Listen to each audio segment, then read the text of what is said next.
এই টিকটকের কন্টেন্টগুলো নিয়ে আপনি কিয়ামতের দিন দাঁড়াবেন, ইউটিউবের ভিডিওসগুলো নিয়ে আপনি কিয়ামতের দিন আল্লাহর সামনে দাঁড়াবেন, এবং আপনার কাছে একটা ডিজিটাল আপনার এন্ড্রোস করা একটা আমলনামা দেয়া হবে, এবং দেখে আপনি বলবেন মা লি হাযাল কিতাবি লা ইউগাদিরু সাগীরাতান ওয়ালা কাবীরাতান ইল্লা আহসাহা।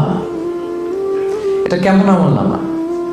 ছোট খাটো, ওই যে টিকটক করছিলাম, ওই যে ইউটিউব ভিডিও বানাইছিলাম, ওই যে একজনের একটা গালি মারছিলাম ফেসবুকে কমেন্ট বক্সে ঢুইকা, এখন তো স্বাধীন, নিরঙ্কুশ স্বাধীনতা, ঢুকে যা কি ইচ্ছা প্রাইম মিনিস্টারকে গালি দেওয়া যায়, যাকে মনে চায় দেদা আসছে গালি দিচ্ছে, যেহেতু সামনে নাই।